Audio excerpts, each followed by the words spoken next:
Life of Ramanujan is one of the biggest puzzles for us because we people believe knowledge is something we accumulated through a process, right? And he discovered relationship between the numbers that he never studied formally, even when he was in Cambridge University.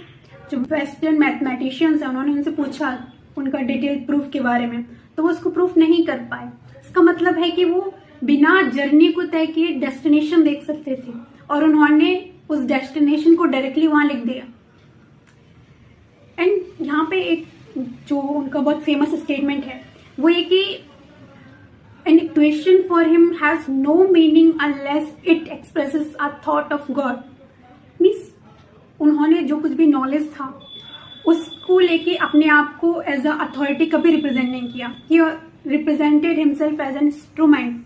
He said कि ये सब knowledge मेरे through आया है but मुझसे नहीं आया है, and this is something very deep. बहुत सारे लोगों को लगता है कि वो तो एक एक्सेप्शनल केस हो गए जहां पे नामगिरी थायर गॉडेसेस उनके ड्रीम्स में आती थी, उनको बताती थी फॉर्मूलाज, तो वो डायरेक्ट लिख देते थे उसको।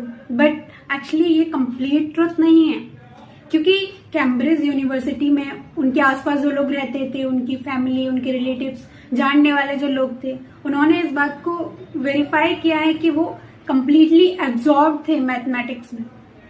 उन्होंने जाने के बाद उनके पीछे जो बहुत सारे नोटबुक्स थे उनको देखने के बाद ये समझ में आता है कि उनमें डायरेक्ट प्रूफ नहीं लिखे हुए हैं, उनमें डायरेक्ट फॉर्मूलाज नहीं लिखे हुए हैं, उनमें एक series of calculation and exploration है। वो कंप्लीटली एब्जॉर्ब थे, उनका हार्ड वर्क भी था उसमें, बट उन्होंने उसको कभी क्रेडिट नहीं लिया।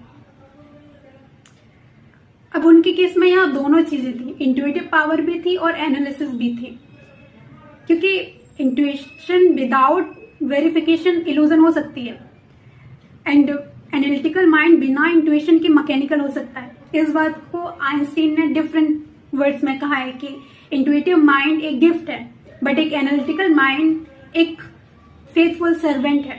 रामानुजन के लिए नंबर्स डेड नहीं थे जो कि हमारे लिए होते हैं, बोरिंग नहीं थे, उनके लिए वो एक लिविंग रियलिटी थे जिनके साथ उन्हें प्ले करना अच्छा लगता था। अब हमें रामानुजन होने की नीड नहीं है, लेकिन हमें डेफिनेटली कुछ ऐसा फाइंड आउट करना चाहिए अपने अंदर जो हमारे अंदर उस अनब्रोकेनेबल अटेंशन इंटेंसिटी को जागृत करे। फिर जब उस इंटेंस अटेंशन से हम कुछ भी करेंगे वो ऐसा बहुत कुछ रिवील करेगा जो कि एक डिस्ट्रैक्टेड माइंड नहीं कर सकता।